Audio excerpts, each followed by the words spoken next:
You will stand your ground.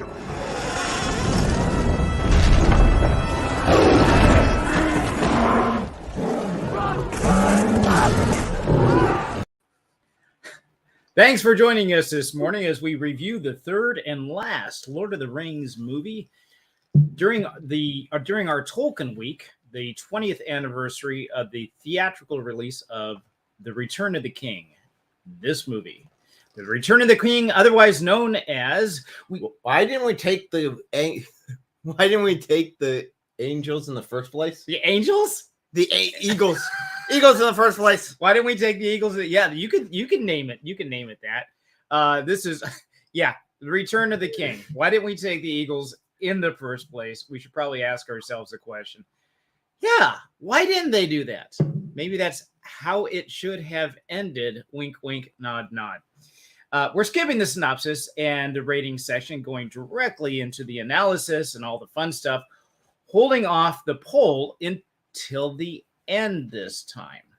Really? Yes. Okay. And the reason, yes, it is. And the reason for this is because I want to get as many people as possible. You jump on, you say, "Oh no, I got this theme and stuff." But once you make that vote, that's it. You can't. It doesn't allow you to undo it. Yeah, it well, does. Allows you to change it. Does it allow you to change it? Yeah, up to your I vote. take it back. You can go back and change your vote.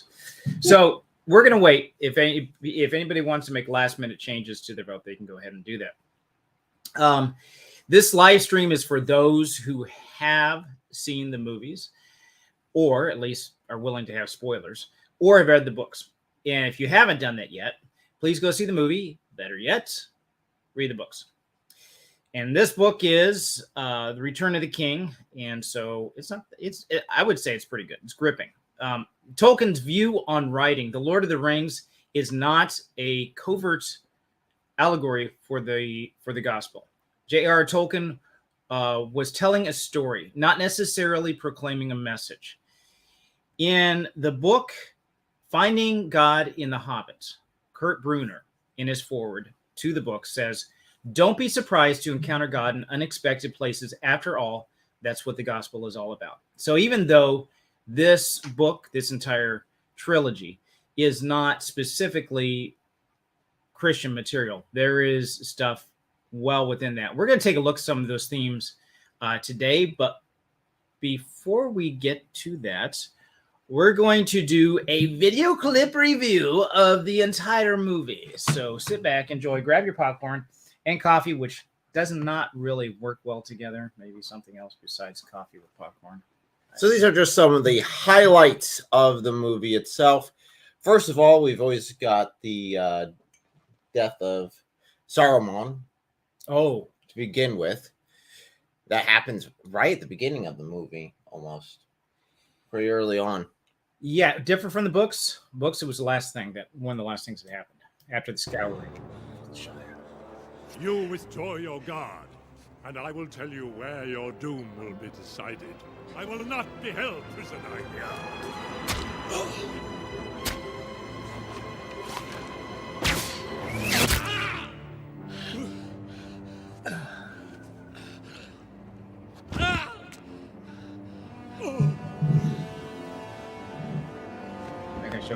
I'm not gonna show it. Oh, good. No. Okay, stop there. Don't show that part. So proof positive that you mess with evil, you're gonna get stabbed in the back. You stab other people in the back, it's gonna come around back to you. So we mentioned earlier in the last review that we did that Wormtongue still had a role to play. Yes. He did a lot of damage until then, but he did have a role to play. And this would be it. Now, this is different than what was in the book, yes. Right? Yes. So what was in the book format compared to this scene here? Get rid of that. Yeah, because we want to be looking at that. We looked at an ugly orc when it was left up last week. It's like, oh, okay. So what was in the book that was different than in the movie with this? And this is the thing I wish they would have kept in the book. In the movie? Was it kept in the movie? Sorry, the scouring of the Shire.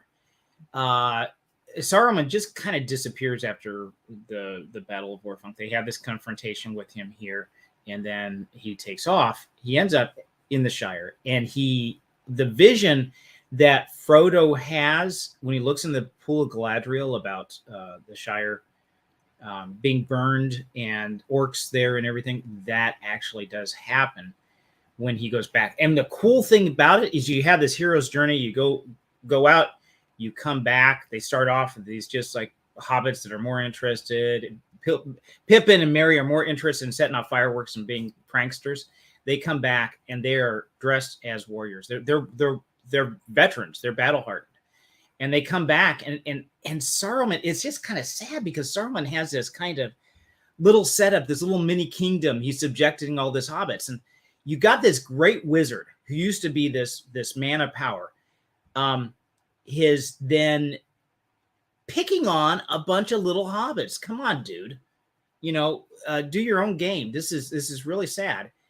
But Merry and Pippin come in, and more them than Bilbo and Frodo and Samwise, and they just kick butt. And it's a really good mini story of its own. Yeah.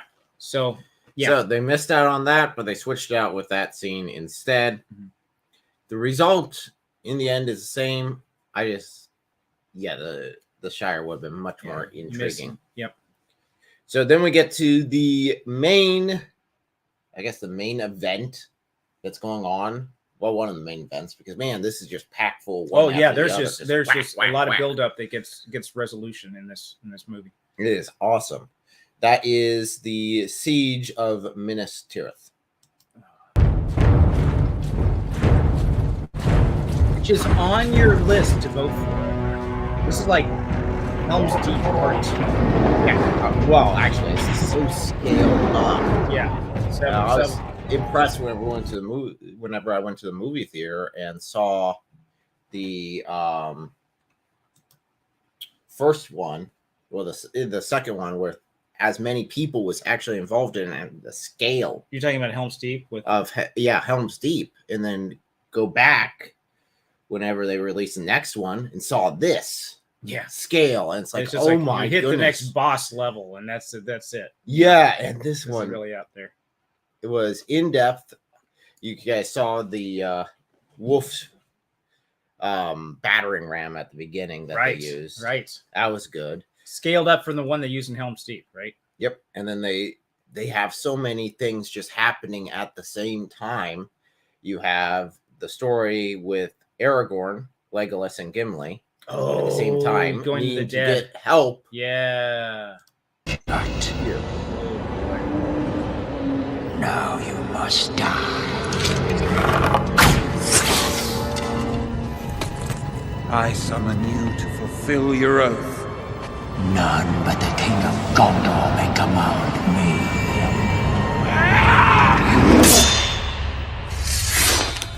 That line was broken. It has been remade. And so with this, you have the fulfillment of Aragorn taking his rightful place, where you see the struggle of that in the movies, where he goes back and forth on, should I do this? Should I not? And I love Gimli in this situation. It's like dead people. I don't like the dead people. Can we miss this part? It's hilarious. I like caves, but it's not this one. This whole thing is just very comical in a lot of ways. It's very funny, very engaging. Yeah. What was that line that he said before he goes in there? He says, I can't let it be said that a dwarf would not go into a cavern where an elf went or something like that. Elf's like, go straight in. Yeah. Like, let's go straight in. It's great. But yeah, that was the fulfillment of that thread. His main character building up, and he's like, I'm taking this. It's interesting because it was Elrond who gave him the sword. Right. Who has been very against him the entire time. His relationship with his daughter. Oh, with his daughter, he was against that, but he was also he also played down, men are weak. Right, but he was basically Aragorn's adopted father. Aragorn had lost, if I remember correctly, had lost his parents, and they didn't even, and he was raised in Rivendell, and they did not even tell him what had happened, who he was, until later, because they were protecting his identity, and there was reasons for that. So yeah, at this point, there's like 4 different story plots going on, all in parallel. You've got the whole army of Rohan who's going to aid Minas Tirith. You've got Minas Tirith trying to defend itself. You've got Aragorn, Legolas, and Gimli going off and doing their thing, trying to get more help. You've got Frodo and Sam. Oh yeah, in parallel. And I think it was played well. I think they directed this part of it could be confusing, but I think it was all pulled together really well, both in the book and in the movie. And then they remerge each one of these story plots at different points, and this is one of those where you get the defenders and it remerges with the riders of Rohan. Charge in. Great example of cavalry charge. Numbers, look at that. Yes, and this is Theoden. If he had not waken up Theoden, got him out of under the enchantment, this wouldn't have happened. Annihilation. Yep. Sliced right through. And again, this is on the list that for the poll to say do this one or not.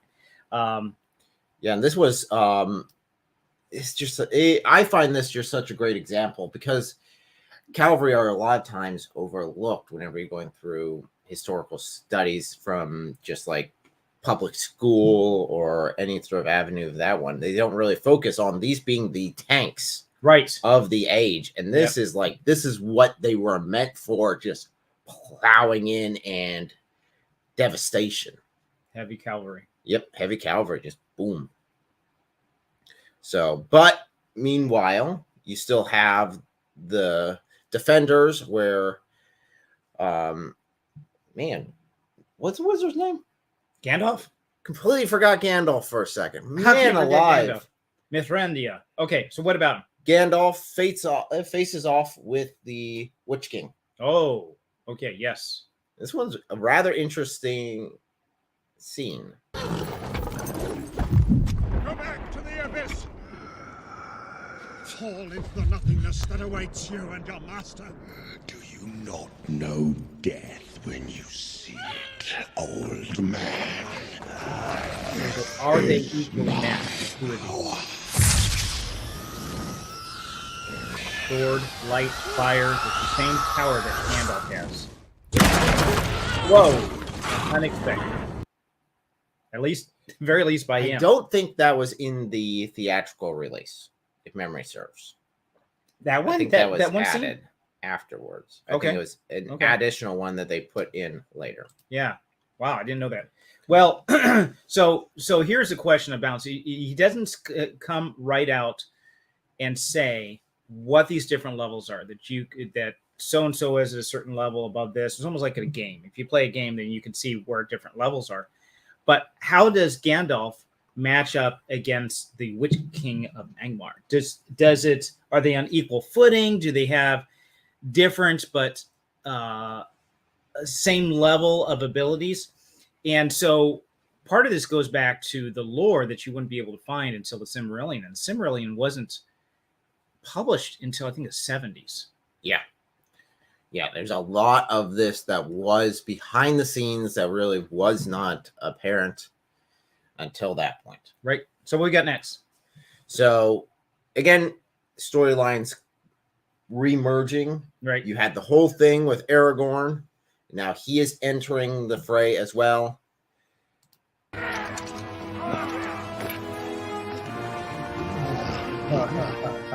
They're expecting reinforcements of their own, and look at these guys. And they thought, just three guys. We can take them on, right? No problem. Aragorn's like, threaten us. Plenty for the both of us. May the best both win. And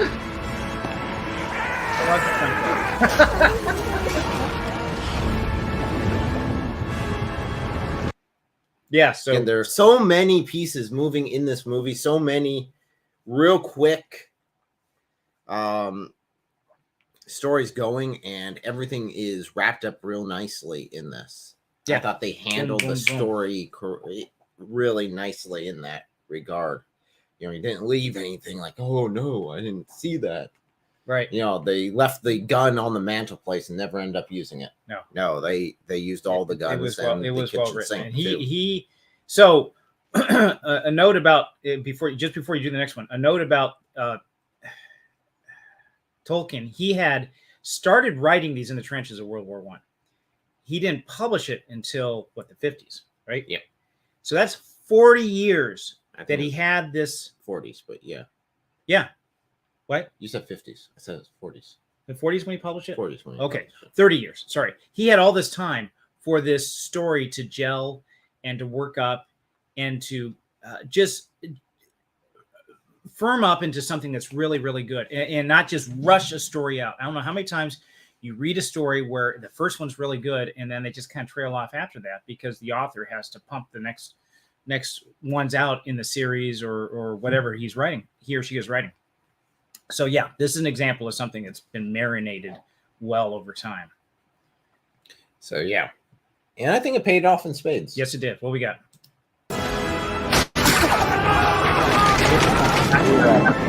This one mostly because of the trophy.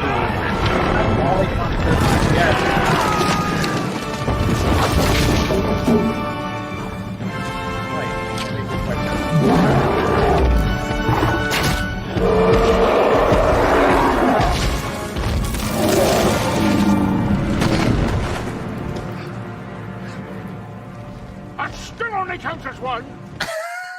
I love it. I love it. The whole back and forth between those two was fantastic. We've got So where Gandalf, the next one is from where Gandalf faced off against the Witch King. This is the conclusion of that one. Yeah. Fool. No man can kill me.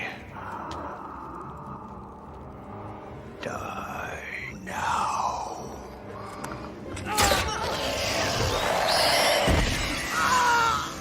Not a man. Not a man.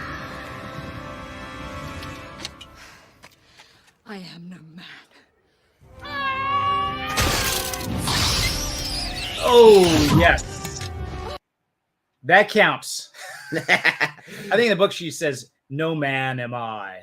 I don't know. There's just something really, I don't know, King's Jamie, just like right in your face, theatrical, almost like a Shakespearean quote for that to say, "But no man am I," and slays. No, it's just such a good twist there. And she gets the valor she was looking for. She wanted to be able to. Now that could be a little pride thing, so there's a problem with that. But she does it. I mean, she does it.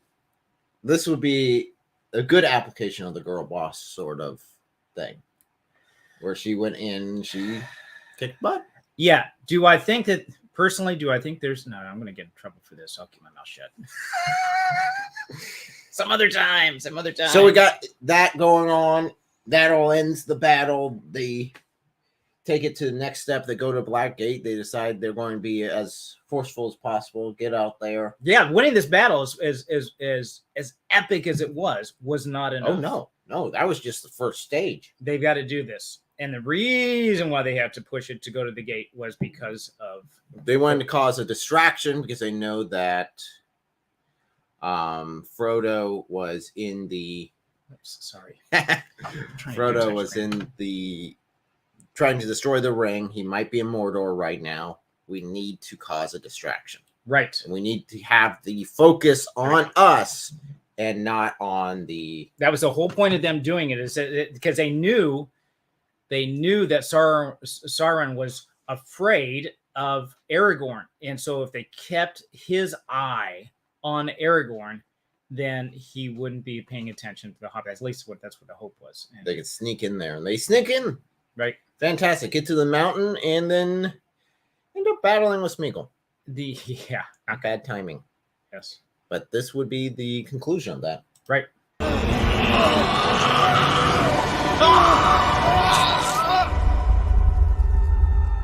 Oh. In a way, sad. Consumed by his lust for the ring.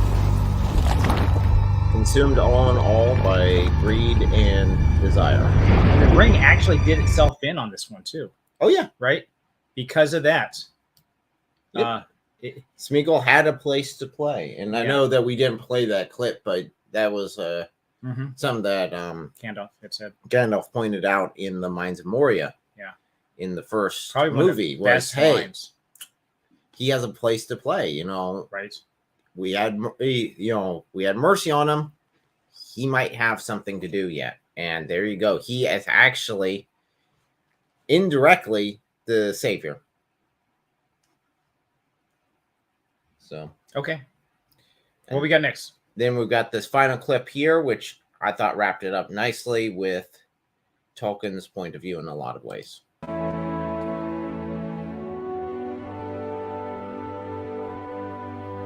You bow to no one.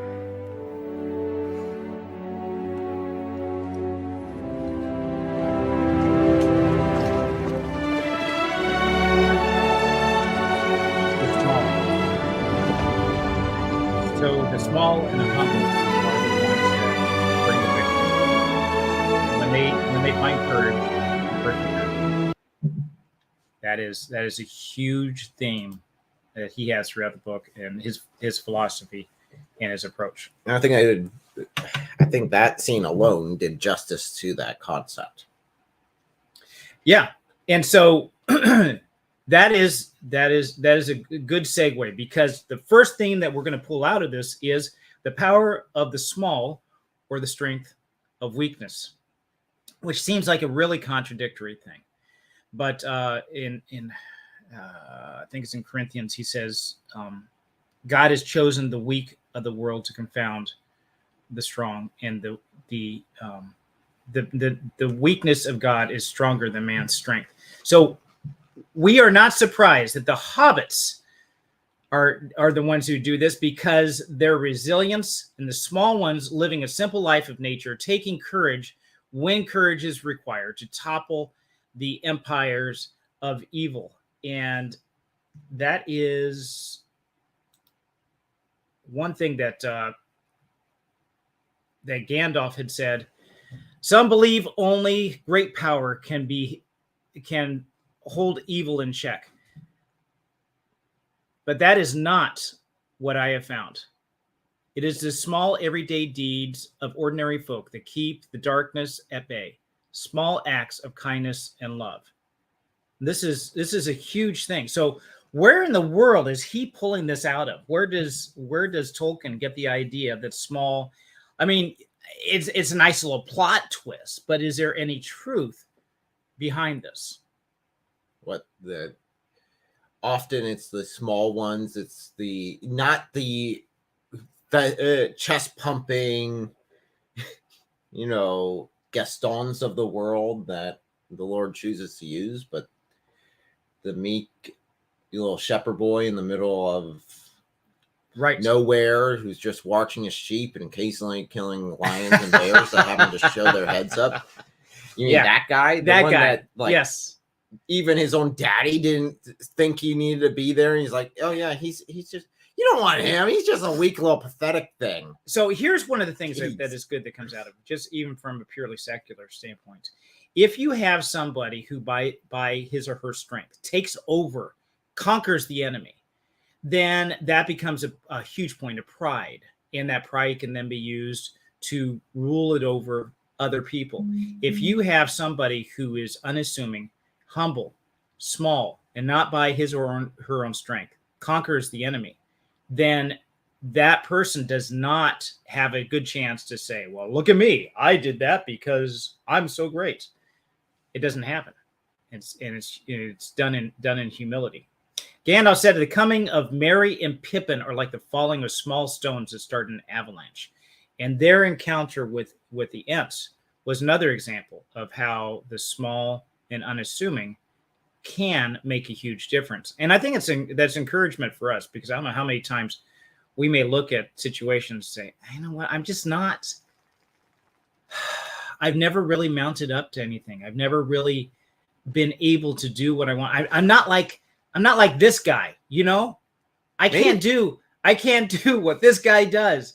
So I'm never going to be, but that act of humility then is part of it. But then taking courage to overcome it and face the odds anyway. I think it's a huge message that's in here that all of us can get something out of. No, I can definitely look back at my own life and look at it and say, man, there are multiple times that God used things that I thought were nothing, things that I thought were just small things in my own life, and ends up being a really pivotal moment in the course of my life. And it's like, I can look back now and say, wow, God really had his hand in that situation. But at the time, I thought you don't know that. How many times did Frodo and Bill and Sam say that on their journey into Mordor? It's like these small. What do they say about us? What do they say about us? And the courage that, it was true that of all when we had our votes on the Hobbits, which ones that came out the top? It was Sam. And I was surprised. Solid. About that. I mean, not by a little. He beat the snot out of all of them. So that brings us to theme number 2. Good intentions are not enough. We had those who had really So taking a character that had the best intentions to do the right thing, even possibly using something evil, but using that evil for good. And can you think of anybody like that? Maybe this guy. So his good intentions were not enough to be able to grasp that ring, even thinking, I'm going to defeat the enemy, and in defeating him, I'm going to draw all men to me and we will conquer. And even in his speech for that, you saw where the downfall was, because it was pride that was seeping in there. Gandalf had said to Frodo in the beginning, says, when Frodo offers him the ring, Gandalf says, "No!" cried Gandalf, springing to his feet. "With that power, I shall have the power to do great and terrible. Over me, the ring should gain power still greater and more deadly." His eyes flashed and his face lit with fire beneath. "Do not tempt me, for I do not wish to become like the Dark Lord himself. Yet in the way that the ring to my heart is by pity for weakness and the desire of strength to do good. Do not tempt me. I dare not take it, not even to keep it safe, unused."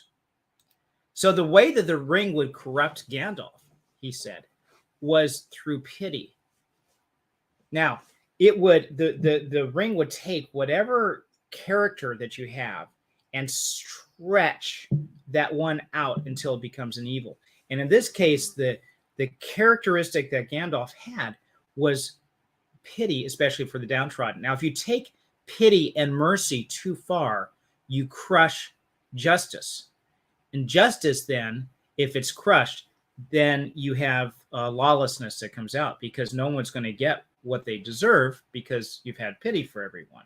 And you get this downward cycle. In the same way, Galadriel, when given the king the ring, and I don't have Galadriel up here. When she was offered the ring, she also turned it down. Yep. And what was her strength? What was her outstanding characteristic that she had? And I'm putting you on the spot because now you got to remember. Because she will be it's been years in the market. See, I just watch it. I can do this. That she would be a beautiful queen. Beautiful. She would reign instead of being this evil dictator. She would be this beautiful queen that everyone would love, that everyone would look to. She would be as beautiful as the rose, but and the mountain. Yes. Everyone would look upon her in despair. And the idea is to have beauty so overwhelming that itself becomes a tyranny. And she realized that. And she, probably even more than Gandalf, had an understanding of this, because she was there during the forging of the ring. She was there during this whole process, and she knew its corrupting power, and she wrestled with it. She said, finally, this has come to me.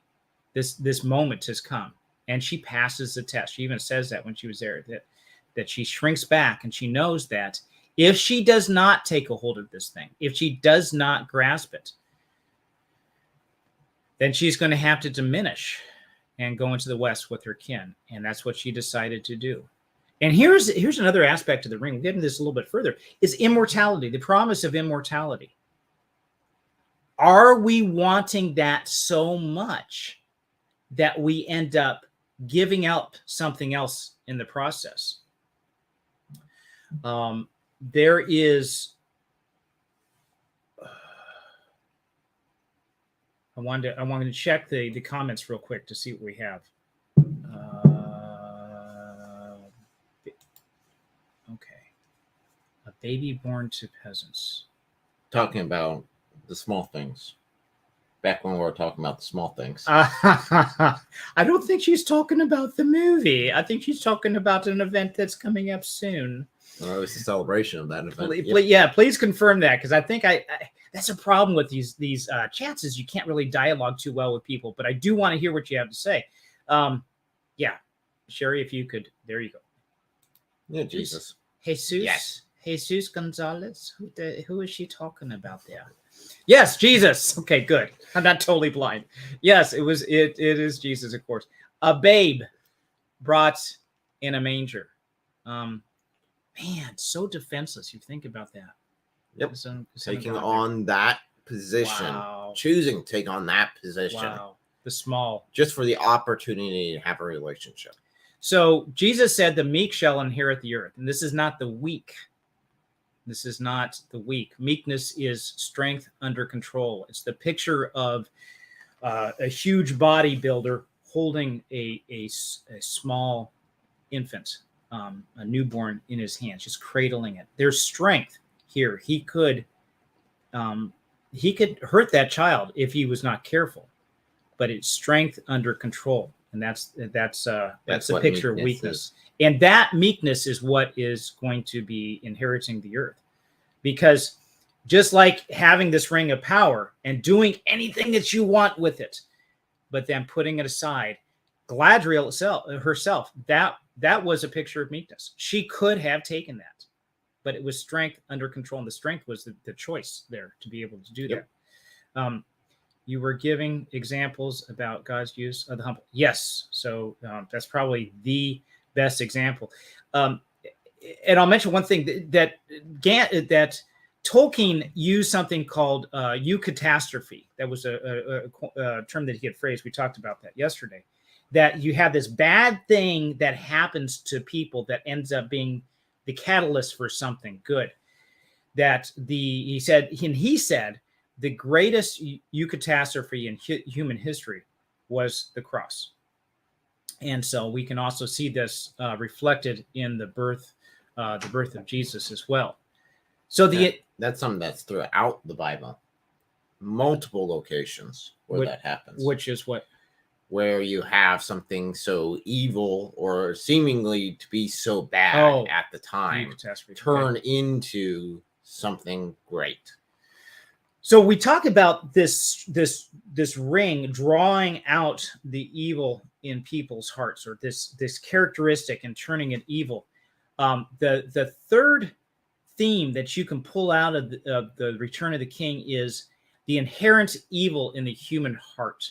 What the ring was able to draw out. It wasn't, if we did not have an inherent evil, some kind of evil in our hearts, then the ring wouldn't be able to draw anything out. If you had somebody that was totally pure, it wouldn't do anything too. In which case we did have Tom Bombadil, who was not in the movie but was in the book. He just puts on the ring and Frodo just realizes he's not invisible. It has no effect over him. Right. And there's something about who he is that actually doesn't have any effect on him. But the purity of heart, there is inherent evil in the human heart because of the fall. I think that's really well shown, because everyone there, with the exception of Tom Bombadil, was susceptible. Right. Everyone had some sort of level of corruption, even in the hobbits, even in Frodo himself, who could bear it the longest and did bear it the longest. There was still that thing that was corrupted and was able to corrupt him last second and led to him stumbling, right, and falling to it. He had the ring. He could not give it up. like Isildur before him at the crack of doom, could not give up the ring, and that's the role then that Smeagol plays, right? So, what about the ring draws out the evil in human parts? Well, of course, you talk about Sauron put part of himself into that ring, and that's what does the drawing out. But I'm going to throw a couple of things out. I'm going to have these as questions.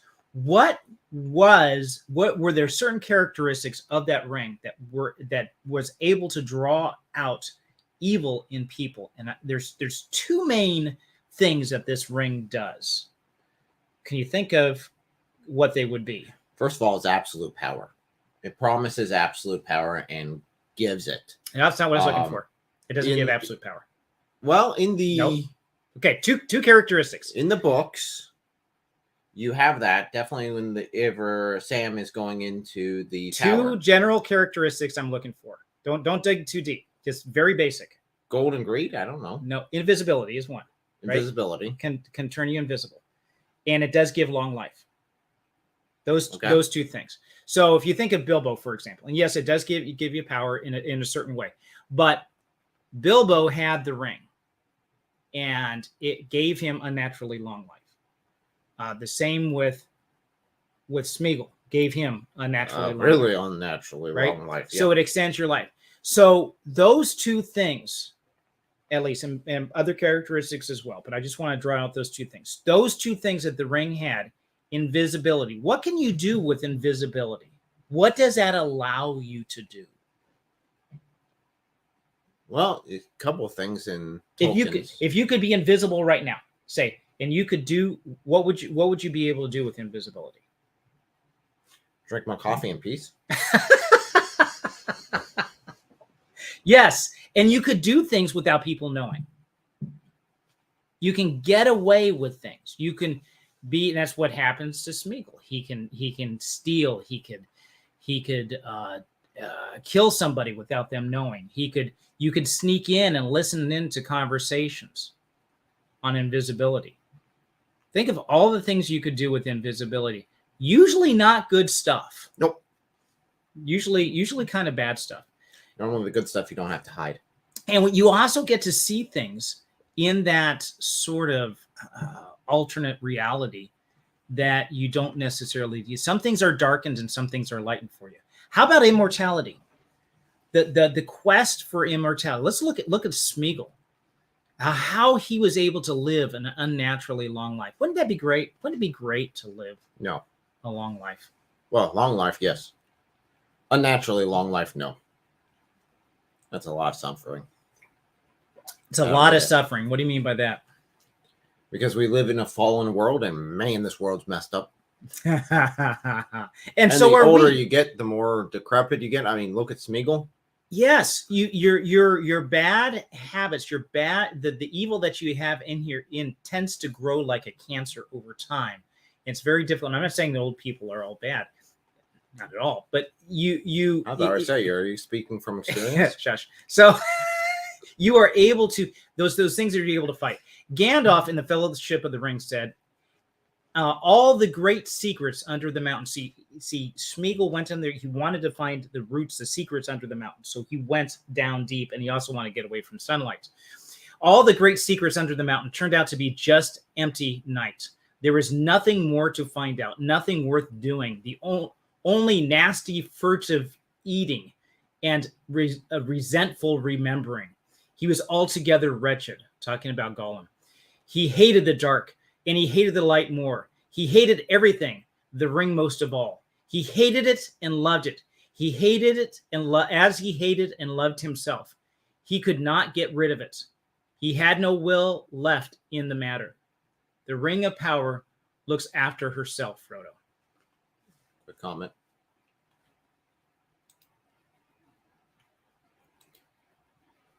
Escape the consequences with invisibility. Yes. Yes. Whatever they are, whatever you're dealing with, just get out of there. You can just end it by putting on the ring and running away. So it does save Frodo several times when he's in battle, but the problem with that is it saves him and not his friends. So he can get away with that. So it does allow that, but with a catch. And every other aspect of invisibility, like you said here, is you're removing accountability. You can do without consequences. And so, yeah, that's a really good point. It'd be really appealing in this day and age. Yeah. Yeah. So those things by themselves, besides just the evil corrupting power, some kind of mystical power, whatever it is to be able to corrupt people, you do have these aspects itself. Oh, I can do this. I can do that. So possession and redemption, that brings us to the next theme.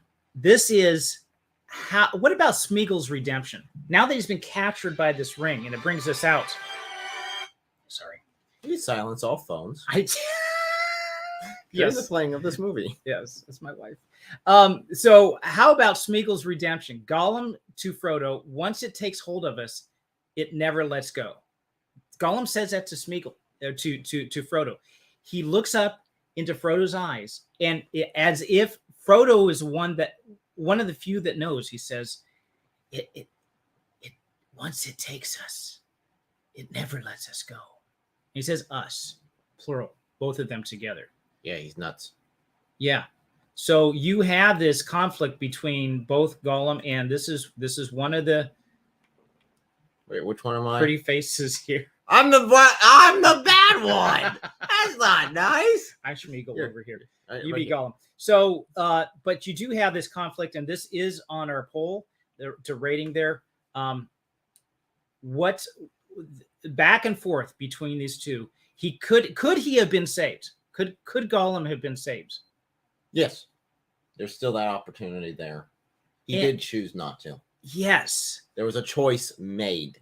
Yes. And but there was one person who kind of kept pushing him back. Pushing him back to the wrong decision. Every time you see several times where at least in the movies where he's close to making the decision to do the good thing. He's getting a reward. He's enjoying this relationship that he has with Frodo. But there's one person who keeps pushing him back. Sam doesn't trust him, and for good reason.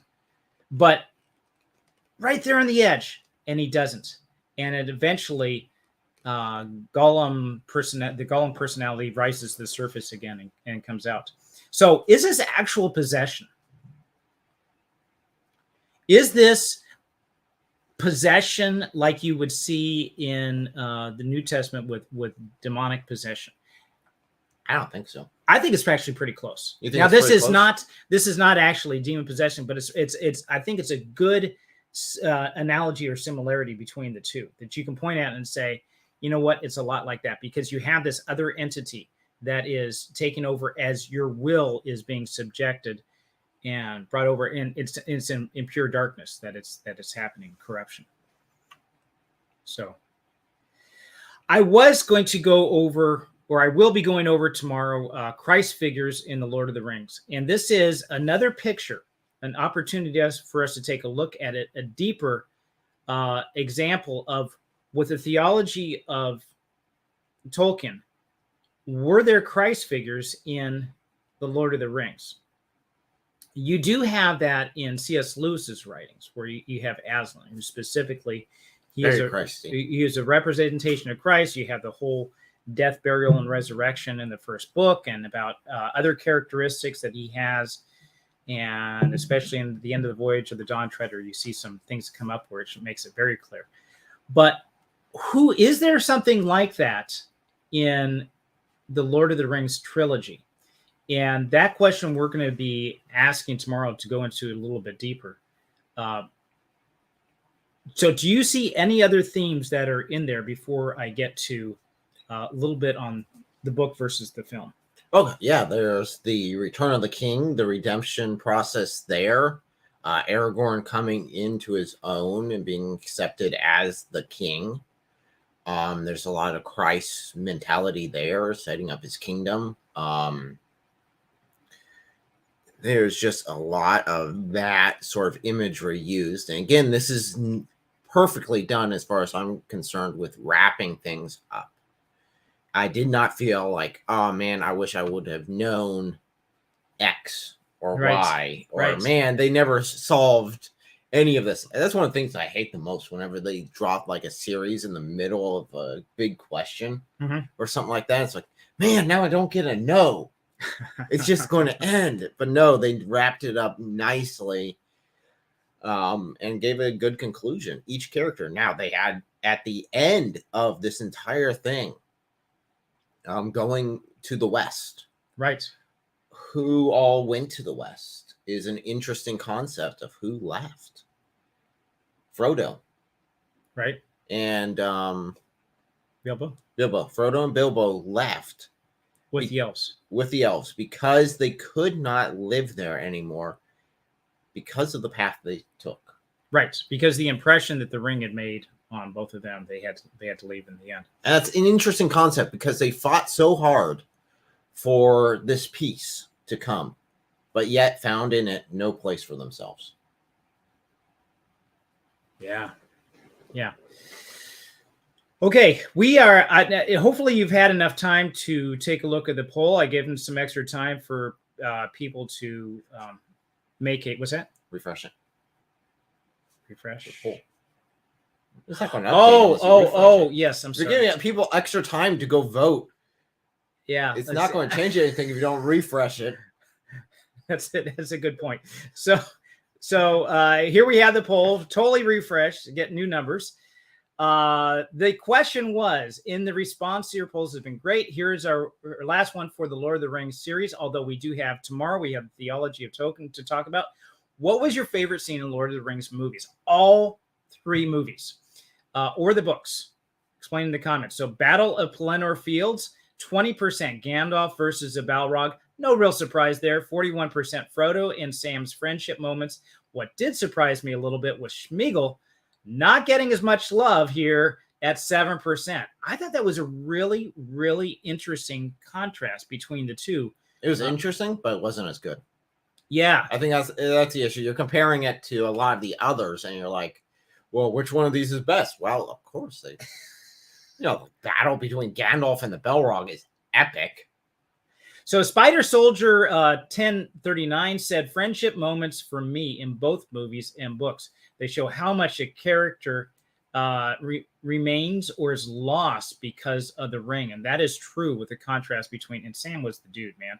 I mean, he was really too harsh on poor old Sméagol, but other than that, he was pretty good. Then we got Sherry. Sherry as Dawn. Sherry as Dawn? 8766. For me, the favorite single moment in Return of the King was the lighting of the beacons. Yeah, you know what? I thought about putting that up there as one of the options. Also, Helm's Deep came up quite a bit too. So the lighting of the beacons was a real. What's that? There's just so many. I know there are so many epic. That's why it was saying earlier on when we were going through the clips. It's like, man, all the battles in these films are epic, and they always ramp it up. I mean, the first one, you have the Battle of Moria, and then you've got the battle there just of the Uruk-hai coming in and trying to take Frodo. And that's small scale. And the next one, you got Helm's Deep, which ratchets it up. And then you got the next one with the Battle of Minas Tirith and the Battle of Blackgate. Both of them together, large scale, huge things at play. Oh, yeah. This is just so cool. So the lighting of the beacons is a way of saying, hey, the West is galvanized against the forces of Mordor, that we are waking up, that they were trying to suppress this, but we were able to get out of this. Ryan Schultz, 6345, said, my favorite is the Mines of Moria, particularly when Gandalf is explaining to Frodo about the ring and why Gollum is following them. Classic. Yep. If that was solid. Yeah, if we had one space for one more clip, I think we would have had that one. Isgul said, for me, it was the Battle of Helm's Deep. I love the moment when the morning comes and everything changes, and then you have Gimli that's blowing on those huge horns there too, and Gandalf with the light coming over the hill. Another vote for Helm's Deep, without a shadow of doubt. This is from Jared Bennett, 5728, and then we have Adam Shafsma. Good luck on me trying to pronounce that correctly. 5839. That is, guys, this has been a lot of fun. So yeah, we've got, wish we could have put more choices up there, but we're limited to 4. And I think I would say that Helm's Deep then would take Gollum Smeagol out of that, and then be on the list. So fantastic. We have coming up next. We have tomorrow. We're now that we've wrapped up the Lord of the Rings, we're going to talk more deeper about Tolkien himself, and about then next Monday we have what's coming up. We're talking about why was Jesus' death his death. His birth. We're starting at the beginning, not at the end. Why was Jesus' birth then? Why did God? He had all the history to have Jesus born. Why then? And there is so much culmination of historical and cultural events that are coming to that point, the crux of history. Why was that so important? It just worked out. It was perfect timing for that to happen. I'm looking at revisiting that question. It's one that I've done before, but it's a really cool one. What? I'm just laughing. Sam, poor guy, just got home from work. He's in Australia. And what did I miss? Everything, son. Everything. You must rewind. Be kind and rewind and watch the whole thing over. Okay, so that's what we have coming up. Looking forward to next week. We're going to be going over. If you have any particular Christmas movies that you want us to take a look at, please let us know in the comments below, because we're going to be putting Christ back into Christmas. That's the theme for next week. And the intent of this is to look at not specifically Christian films or Christian shows, but to shows that you guys might be sitting down watching with your family, right? Maybe aren't believers, stuff that you guys can pull out and say, see here, this is an interesting topic. The reason for the season. This. And then it can go into the gospel from there. Right. So that is the intent of next week's reviews of those videos. Right. Very good. Or movies. Or depending movies. on what it is. Whichever one it is. Don't forget to like and subscribe and to share if you can. And lovely. And we'll see you next week.